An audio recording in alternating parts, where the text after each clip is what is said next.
Hey, everyone. Thanks for joining us. Tonight, we've got a very special guest, a good friend of mine, Craig Douglas, and we're going to have a interesting conversation about a hopefully interesting conversation uh, about a couple topics related to concealment, performance, mindset, some stuff like that. So uh, this goes back to some things that I've heard. There's an ongoing discussion about speed of access to the pistol and par times and um, pistol performance. And a lot of people, as they should be, are practicing their pistol skills with a shot timer.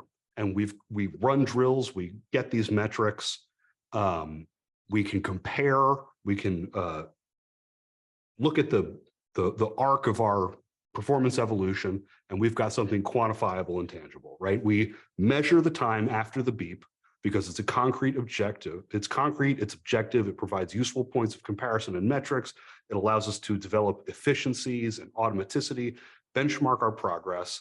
And part of why we see so many great shooters, not even at like professional level, like the standard of shooting today is better. Just enthusiast shooting is pretty incredible. And that's a lot to do with people with their shot timers and their dry fire dojos getting after it. There is, however, something that I see going around where people fall in love with their numbers a little bit. I'm not trying to downplay the relevancy of automaticity or pistol performance on demand. I think that sometimes people's attachment to numbers can alter their priorities. So some people push back about getting more concealment because they get a little bit more concealment and they see a tenth, they see 2/10 drop off of their draw speed. And their only frame of reference is to assess that as a net loss. And that's completely reasonable, right? Recorded times are concrete and tangible, and unmeasured time is vague and murky and hypothetical. And that's what I'm bringing Craig here to talk with us about. I think there is a false economy where people think that there's a trade-off occurring, when in fact, if we were to talk about this in terms of dollars and cents, where your tenths of a second are dimes or pennies for hundredths, a lot of people, I think, are stepping over $5 to get 10 cents. And Craig Douglas is the preeminent institution in the area of entangled gunfighting, grappling and weapons-based environments, and has years of operating Shivworks, which is the most significant laboratory for observing and analyzing these kinds of defensive encounters. And he has been kind enough to give us his time this evening to get into the weeds on this. Craig? John, thanks. I sure appreciate it. You posed some interesting questions. You describe the premise of our talk this evening as the time before the beep. Yeah. And I think that's a really interesting way to describe it. Then you went on to talk about this in terms of, dollars and cents, the economy. I think the first thing that probably we have to look at is there going to be a beep? That's the first thing. Right. Is the beep a bright line? For the sake of this discussion, we're talking about a self-defense encounter, right? Yeah. We're not talking about practicing a skill in isolation or the starting beep to run a stage where you have made up your mind about what you're going to do in advance. We're talking about a scenario in which you might have deployed your gun and realize you made up your mind about it before you really fully were aware of what you were doing. So maybe we're talking about the beep in terms of the recognition of the opportunity to deploy a necessary pistol. Yeah, absolutely. I think, I draw from my experience in criminal assault. and particularly the 2 years that I was working undercover. And I describe this in terms of unequal initiative events, and that's how I describe criminal assaults, in that you either saw it coming, knew what it was, and made the first move, or you didn't see it coming, which there's nothing you can do about that. Or you did see it coming, but you maybe didn't read it accurately, and that person makes the first move on you. And that seems to be the place where most average people seem to kind of really have a significant drop off. You know, it's interesting to me that police officers as a population generally are less fit and don't shoot as well as citizens. Citizen enthusiasts, the kind of people that come and do weekend classes. But one thing police officers do really well is they manage chaos, and more importantly, they manage ambiguity while armed. Mhm. And that seems to be where I see in laboratories where we have interactivity and pressure and opposition and marking cartridges and possibly, getting punched in the face. That's where I see a lot of people misread things, is in this nebulous, ambiguous, like you said, hard to measure space. And if you don't have some things fairly well dialed in and understand the second and third order effects of common interaction as it relates to getting a gun out, I think that's where you really start to kind of, it's very easy to become enamored with the numbers, the timer and things like that, because they are measurable. The effect of a novel question from a stranger, how do you measure that as it relates to your draw stroke? And really, it's super subjective, it's super murky, and it's really a place that's not measurable, to be quite frank. Yeah. So it's not like, it's not measurable. It's not as though we're in a position where we've got enough data to say, okay, if you can get a 1.2 second draw to first hit cold, prepared from the shot timer, that means that if I'm having a conversation with you and asking you to remember a phone number from 20 years ago, that you're going to see X percentage degradation in that speed. We can't measure that off of a baseline. And it's also not like you can do a whole lot of practice in your dry fire dojo measuring your performance before the beep in relation to opposition and friction. Yeah, you have to have a body. Yeah. To do. So the question then becomes, we've got this nebulous space before the beep when we're dealing with self-defense. What things can we do in that time to either extend the time before the beep, dilate it, or leverage it to our advantage? Those become the questions. One of those, my whole premise for this is that one of the crucial things we can do in that time is have our gun completely invisible. Yeah, I think that's a big one. Having your gun completely invisible, and not giving, not only that, but and it can, you could actually leverage this both ways. A lot of times, if you don't want to appear to be threatening, you'll kind of shrink yourself and, bring yourself in the effort to kind of avoid a confrontation. You don't want to appear like you're ramping something up, but at the same time, the other side of that is that can embolden somebody to victimize you. So it's a tricky place. One of the things I'll tell people commonly, and any Shivworks alumni is familiar with me saying this, life's a dope deal. What I mean by that is, look, man, if you can sell it, then you can do it. Okay. In other words, if I can sell, being shrunken and humble and quiet, and that works, then it'll work. And that can absolutely, make something go away, or put you in a position of advantage, or, you can sell appearing alert and appearing armed, right?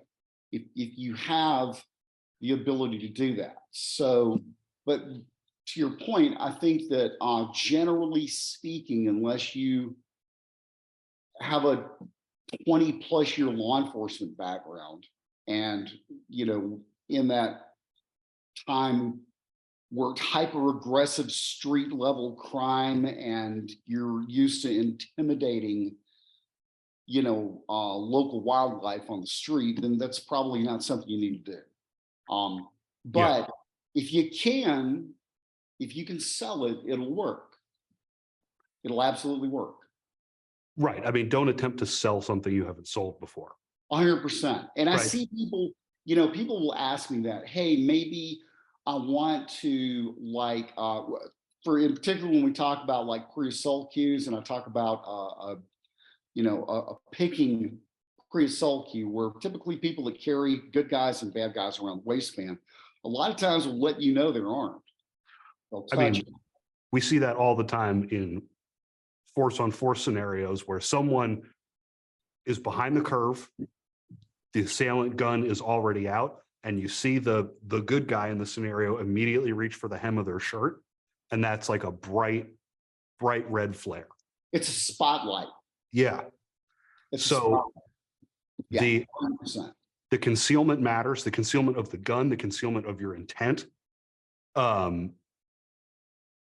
think we've got concealment of the pistol, concealment of your intent, the ability to authentically code switch or authentically project authority. Can you hear the, speaking of wildlife, is that coming through the microphone? We've got the alleyway next to the building where there is clearly an adventure. A lot of local wildlife. I mean, I believe you, bro. So like we've got, okay, so we've got concealment of the pistol, concealment of intention, authentic code switching, authentic authority if you have it, not selling stuff that you don't have on the shelves. Yes. And then something that we've talked about is cognitive load and managing cognitive load. And you said something to me earlier today about internal and external friction. When we train on ranges and we train to time and we stand there and we hit the beep, we hit the timer and we wait, and there's nothing else going on. There's no other stimuli. You're going to draw your pistol. The target is right there. There's no ambiguity. Yes, that is all absolutely measurable. Now we're not in a training location explicitly designed for your comfort and safety. This is a living, breathing, thinking human being. You see maybe a potential problem emerging. All of these factors in and of themselves provide minor points of friction. They're novel. They're not spaces and circumstances we're used to training under. And then when you add in the effect of language, because if someone doesn't just walk up, draw a gun and begin shooting you, okay, or point a gun at you, which they generally don't, there's usually some kind of,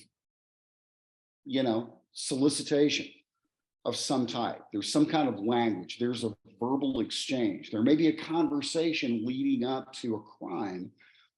The effects of language as far as receiving it and listening and processing the information, which I think of as internal friction, okay, and then formulating the answer, or excuse me, actually, I would think of that as external friction. And then internal friction, I would think of as you're formulating your reply and what you're going to send back. So that constant back and forth, that send, receive, receiving it externally, sending it from yourself internally, that bogs down motor processes badly. I will say this: I've had some very accomplished shooters. When you look at their range time, when they're standing on the range, knowing it's getting ready to happen, there's no there's no verbal interaction whatsoever. I mean, I see them have 3-second draws. I see them drop pistols. I see them negligently discharge guns. I used to have a drill out in the early days of ECQC. I used to have a drill where we would do this exact same thing. And I would get behind somebody and I would have a timer and I would blip the timer and they would draw and fire. And I'd walk over to the USPSA target and I would record the time. And then I would get behind them, have them face the target, have them put their hands up, keep facing the target, but interact with the target verbally. And I would be behind them talking. And I would say things that would disrupt them. I would say novel shit that would upset them. I'd say things that would emotionally trigger them. And on average, the increase in time is about maybe 1.25 seconds. And I finally stopped doing that drill live fire because I had an LA sheriff's deputy negligently discharge his Beretta, like literally right between his feet on the draw. So I stopped doing that because I thought, well, probably not a good idea to startle people with guns and say novel shit that wound them up. Certainly something I learned from training as far as not doing that. Probably something much better done with a marking cartridge or an airsoft pistol or something like that. But still in all, I mean, the effect of that, it really just depends on how much I can crawl in your head. It really does. How much I can crawl, how much friction. One of the things that I'm trying to do when I'm trying to take advantage of somebody and bog their motor processes down and give myself a time advantage, I'm trying to use language to do that. I'm trying to say novel, unusual things. So the effect, for example, the effect when we're setting up a good gun disarm and I'm trying, so I've got my hands up close to the gun and I'm trying to move the gun. One of the things we'll do that I will do is I'll start to fixate them on my words. And if they say something like, hey, give me your money, I'll say, you want my wallet? You want my watch? You want my car keys? I got Bitcoin right here. So now what I'm doing is no one's got Bitcoin anymore, Craig. Right, no one's got Bitcoin. But still, nonetheless, what I'm doing is I'm splitting their attention. And I'm doing that on purpose. Right. Give them choices that they need to think about and respond to. Right. Yeah, I'm doing that on purpose. And for every way I can kind of bang his mind around like that, wallet, watch, car keys, Bitcoin, that's an increase in time for me for going for the gun disarm, and it's a decrease in time for him. Splitting attention, misdirection, task fixation, and task saturation. Those are all the things I'm trying to impose on someone that I'm trying to gain a time advantage over. Yeah. And then we start talking about a situation in which each participant has a beep at a different time, right? If they have you on the back foot, you're cognitively saturated, they can tell that you have a pistol and you are already flustered, they've had their beep a second ahead of you. Right. And it's not until the really explicit urgency of them deploying a gun becomes clear above the noise that you start to make a move. Yep. But all of these things work both ways. And we talk about, I've been to a few of your classes and we talk about pre-assault indicators. Those are all things that you can also turn back around to the person. If they're picking, if they're touching, if they're doing all the cues that let you know that, if they're target glancing, if they're looking around for witnesses, you look around for witnesses too. Yeah. And that changes the dynamic. And that, there are all these ways that this, it's a two-way street in the interaction. I think the time before the beep is largely, I don't think it's even largely accounted for. I don't think most people realize there is time before the beep and actually what that time looks like and how that time affects their motor. The people that come to classes for the first time, I mean, their motor performance, even the GMs. I mean, I've had a bunch of good, like high-end USPSA GMs. M's had a bunch of them. The degradation in performance. Now, here's the thing: once the gun is out, they tend to do well. Yeah. Yeah, that time before, man, anybody can really be diminished to a sub-average shooter. They can. For sure. So there's going to be a significant degradation. I don't mind people that we're not saying that shot timers don't matter or that pistol performance doesn't matter or that a 1 second draw stroke matters. If you didn't come in with a 1 second and automaticity, you would have a significantly higher cognitive load and you would be likely in the 5 second range, right? You're starting from a way better place. However, I think once you're at a certain point where your cold draw stroke is consistent and fast, that's the time to start really thinking about the time before the beep and how do you start extending and leveraging the available opportunities in that space. So what kinds of things can people do to work on cognitive load? How do you dry fire cognitive load? You can't do that on your own. There's no timer for that. And honestly, to develop these skills, John, you have to get off a range. The range is not the place to develop those skills. One of the people ask me constantly about how do I increase my verbal agility? Well, it's not going to be on a range. Maybe what you need to do is join Toastmasters, or if there's some kind of social circuit.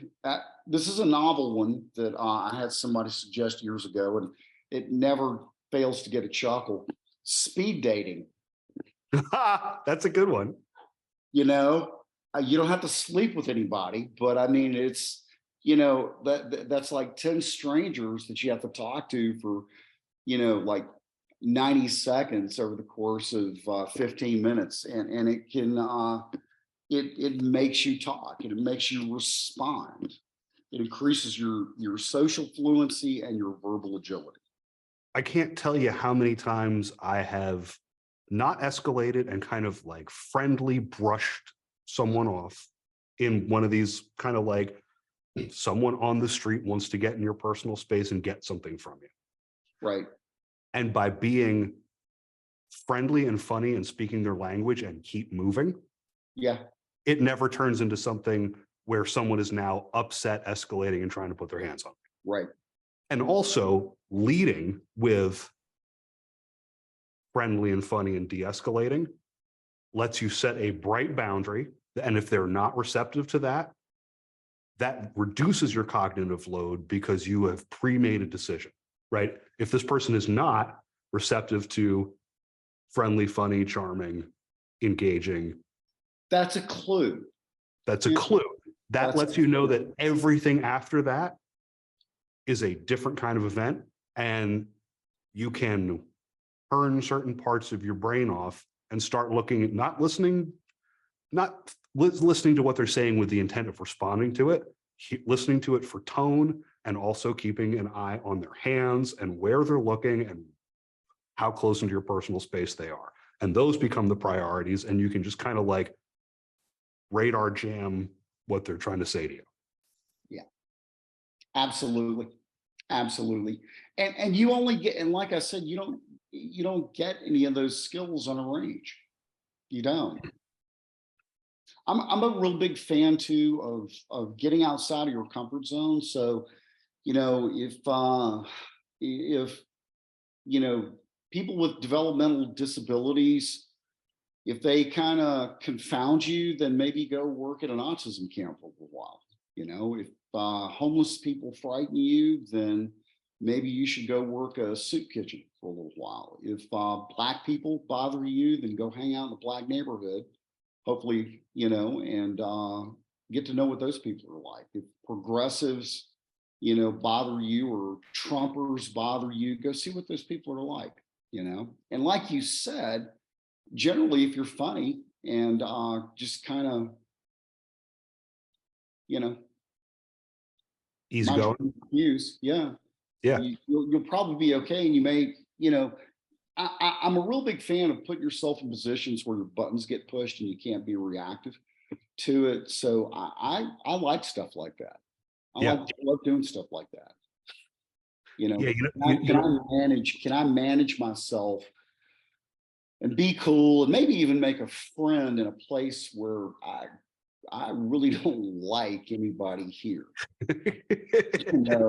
I think if you can do that almost any place, then I really think that's going to dramatically improve your cognitive load, and it's going to, because you're going to have the confidence, to be able to take charge of any conversation, not be reactive, and not doubt yourself. Yeah, I mean, at some point we have to transition from shooting skills to social skills, because your self-defense encounter is going to take place in the social world. Yeah. And the ability to prevent the necessity of self-defense is a social skill. Yep. Right. We're not talking about like, oh, I could totally get out of the self-defense situation if I was just completely camouflaged into my environment with a ghillie suit. I never have to fight anyone because I just kind of like throw on my, trash can disguise and don't interact with anyone, become part of the scenery. Like Right. You get out of these issues by having some number of social skills. Yeah. I think that's a big part of it too. And just being able to, understand when it's time to listen, when it's time to listen and process, when it's time to hear. Those are all different things. And I think you learn that socially. I did. I think you learn that socially. So, but, how do we take that stuff and weaponize it?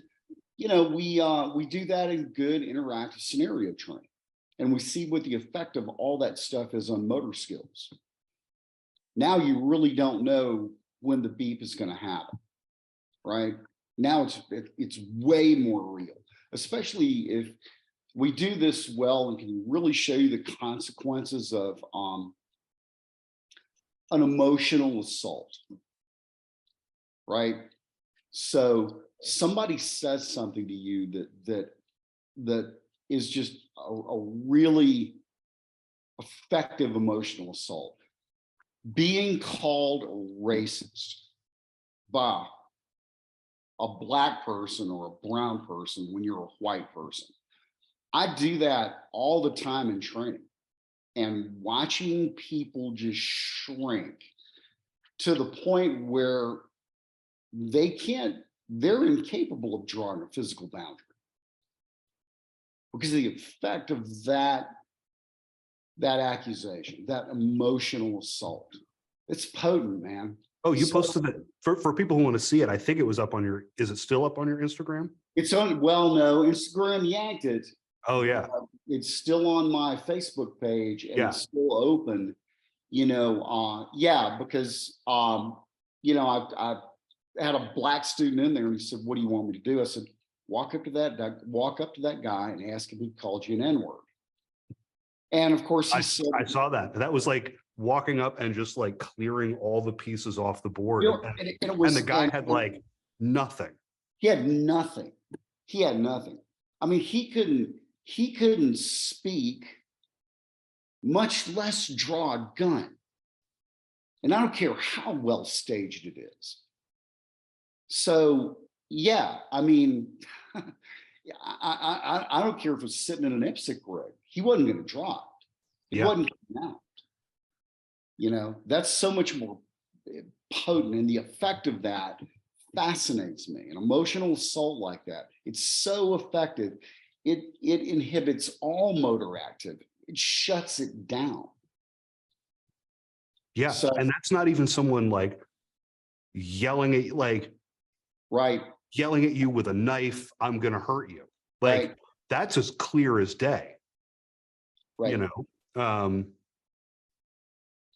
yeah, I mean, I can think of several times where I've been in a situation where someone said something and I'm like 0 to completely heated instantly. And I'm like, I'm just going to fight this person. And I'm like just biting off more than I can chew, getting into way too much trouble. And like, well, my feelings have committed me to causing a problem. Yeah. I mean, you know, somebody calls your wife a whore with you standing there, with her standing there. I mean, what do you do? What do you what do you do? She look, hey man, look at the whole Will Smith, Jada freaking Chris Rock thing. I'm pretty sure had she not been there, Chris Rock wouldn't have gotten slapped. Yeah, I mean, you have to know what your response is to honor culture. Like, know if you're in one or susceptible to it. Right. You know, because if people can push your buttons, then they're hitting the timer. Yeah. You know, they know you're coming in hot. They're ready for it. They've probably pushed people's buttons before, and they've got all the advantage. All of this stuff that's not measurable, all of this time before the beep is way more fascinating to me than the stuff we can measure, the extra 1/10 of a second that I can get from an additional hour's worth of practice. Right. I mean, like, yeah, if the number of people who have a video recording device on their phone and a shot timer is enormous. And those two things together mean that everyone can analyze their videos and go from someone who has a 2-second draw to a 2-second bill drill in their first year of shooting. Yeah. And that is like outstanding pistol performance. And someone in a year with dedication can get to the point where they are shooting and drawing as quickly as is physiologically possible. And that is a great skill to have. And we're in a golden age of civilian pistol shooting. Agreed. However, the diminishing returns there are a sheer cliff. And the stuff that occurs before the decision to draw is this like unexplored jungle of mess that I think plays a much bigger role, right? We've got the distinction between speed and timing, right? And I know that in your experience with Shivworks, the mantra of bad timing decision is very well known. And that works on, that works entangled and unentangled too. Certainly entangled, we have good timing in that we control limbs closest to the gun before we access a pistol. That would, and going for a gun when you're not in control and you haven't achieved that particular orientation of your limbs to his, that would be a bad timing decision. The same thing occurs when, and this is one of the things that I'm sure Sarah probably saw and you saw at the experiential learning lab in Memphis, where you're standing in it's a blind scenario just for the audience that I conduct, where there's limited amount of information. You just kind of have to do the best that you can. There's a lot of ambiguity, and there's several right answers, right? Right being relative, and that's what I want people to reflect on. But you're in line and a person walks in and cracks a round off. So your first stimulus is, wow, there's a gunshot behind me. Everybody hunkers. And okay, so is that the beep? You turn around, you see a guy walking in, pointing a gun at everyone.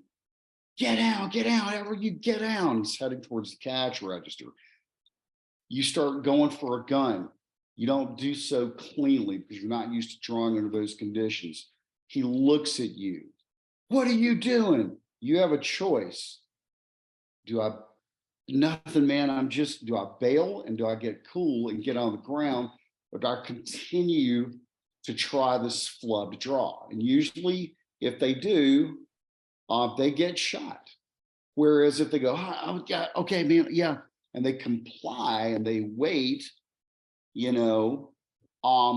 then attention shifts, because it's not a mass murder, it's a robbery, So now there's an opportunity, right? Now there's an opportunity. Maybe, should I draw my gun surreptitiously, try and slowly work myself into a position where I can put this bullet in this guy's ear hole when I'm not at immediate risk? Should I do that? Should I wait until I am at immediate risk? And if I do, will it be too late at that point? That's all friction. Every bit of that is friction. Now the motor processes are getting even worse and worse and worse and worse and worse, unless you've actually trained and experienced something like that. Within, that's just the first decision point in that scenario. They're a bunch. Yeah, I remember it. There's a number of moments where, at least as an external observer, you can count this was an opportunity, and an opportunity and a necessity. This was an opportunity and it wasn't necessary. This was like an absolute, moral or ethical necessity, but you didn't have an opportunity, and it gets more and more intense and less clear all the way to the end of the scenario. Yeah. And that's real life. There's like a death spiral of decision making where it all starts to happen faster and tighter and more intensely. And you realize you should have done something 3 moves ago. Yeah, and what's interesting, John, there's only one gun motor skill in the entire scenario, right? If there's a test of a motor skill in the entire scenario, there's only one: drawing and firing. Yeah, and it's not even at a range that's challenging. It's like 4 yards at the most. If that. Yeah. And how many people, I think we watched, 18 people, something like that. How many people did well? And what is doing well in that scenario? A lot of people got shot. A lot of people shot probably before they had enough information to shoot. Right. I mean, someone fires around, points a gun at everyone, you can probably articulate that shooting them was necessary. Other people extricated the situation completely and invisibly. Like your wife. Yeah. That was great. That was the best escape I've ever seen in my life. I was like, now that's decisive. Yeah, it was complete. Like, that's true. She went totally unnoticed by the person. And at some point in the scenario, she's like, this person hasn't looked at me in like 4 seconds. Right. Like, for Mississippi. And then she was like, okay. And out Gone. the door. Gone. gone. Beautiful. I was like, that's the move. Yeah, but see, all that stuff, yeah, and I mean, there's still only one motor skill with the gun, drawing and firing, right? And even the people that did do that, I mean, what did it look like? Messy. And Ugh.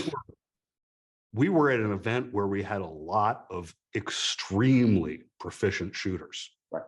right? Not a single person there was a slouch. We had people who made it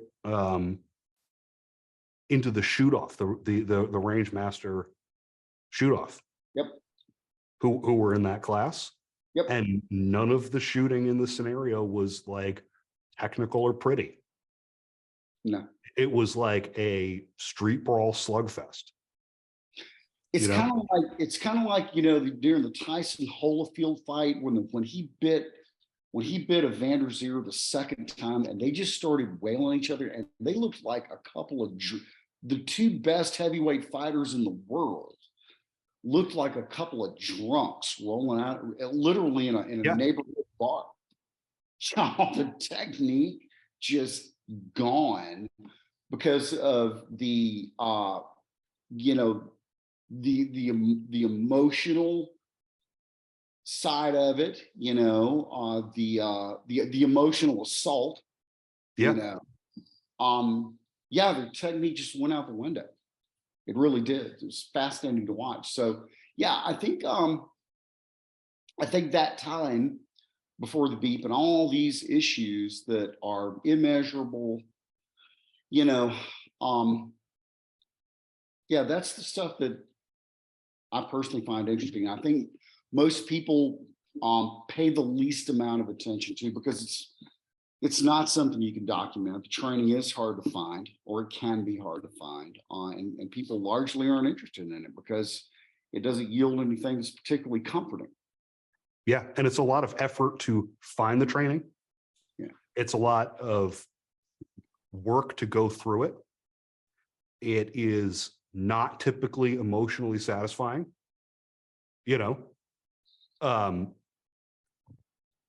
The first time I hit a 2-second bill drill was really exciting.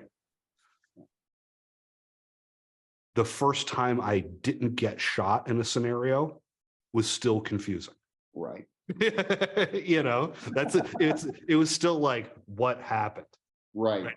It's hard to contextualize. Yeah.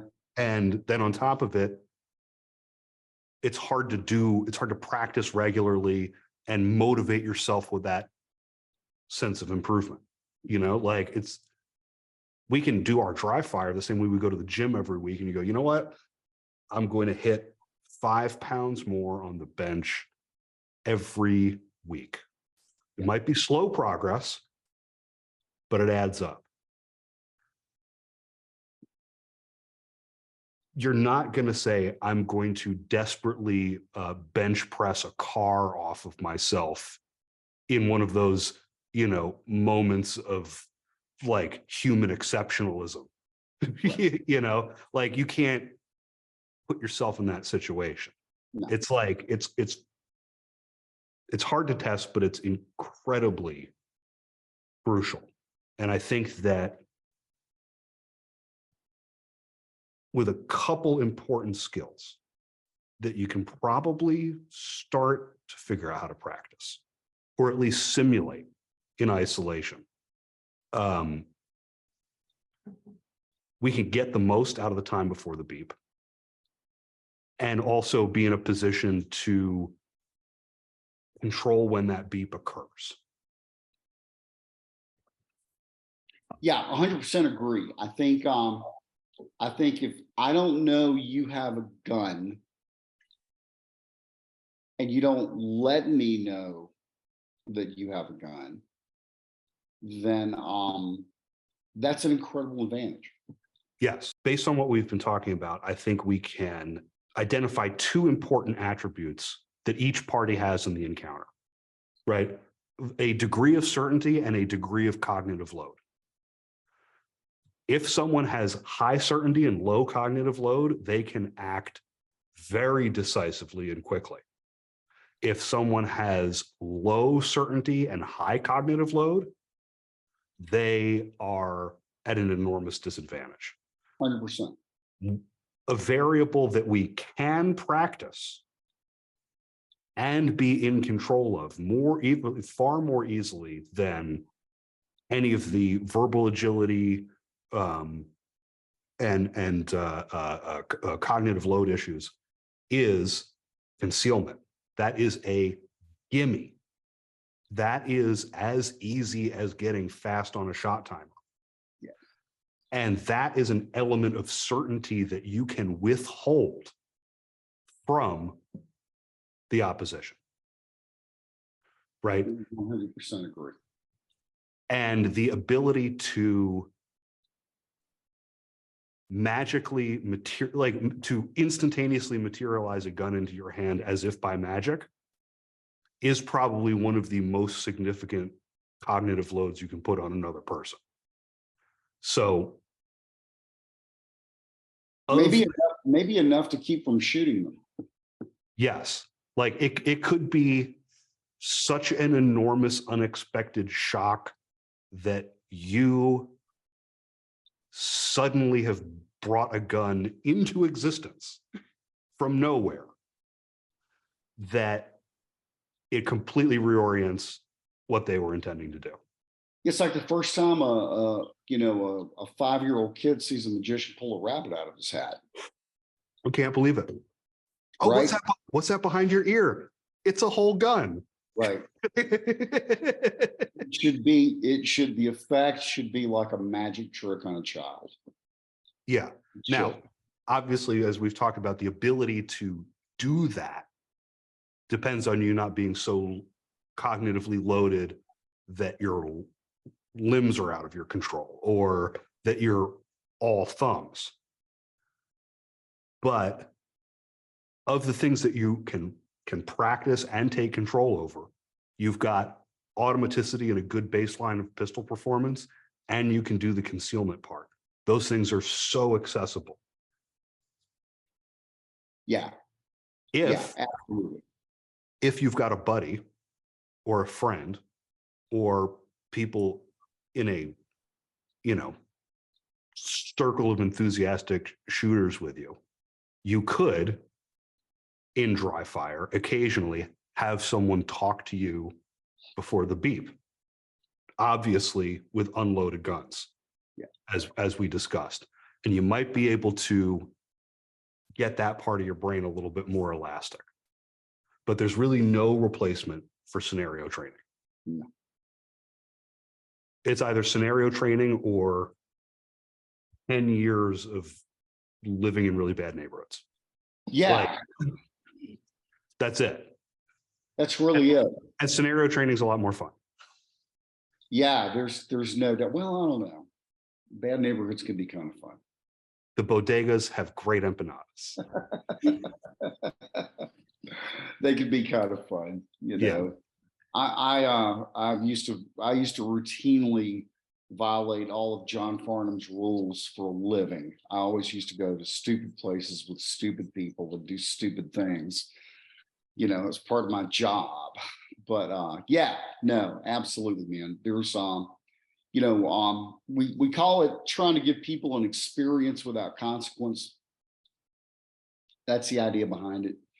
I used to hear all the time from the old timers, well, the best way to learn is experience. And then after having a couple that no one in my agency had ever had, I realized, well, that's a terrible way to learn. One can cost you your life. So, oh yeah. I mean, like, getting robbed at gunpoint was probably the least fun thing that ever happened to me. Yeah, right. Like, it's like worse than having a car accident. Yep, and that happened to me 9 times. Yeah, it sucks. Yep. I wouldn't say, hey, you should go get better at self-defense by getting fucking robbed. Yeah, I wouldn't recommend that's not great advice. I wouldn't recommend people replicate my, my training pedigree. Yeah. No, don't go do that. You make your bones stronger by falling down the stairs all the time. Yeah, right. Right. Exactly. Exactly. Well, I want to thank you for Yeah, man. coming on. I know your time is very valuable and it is an evening on a weeknight. So thank you so much for coming on and talking about this.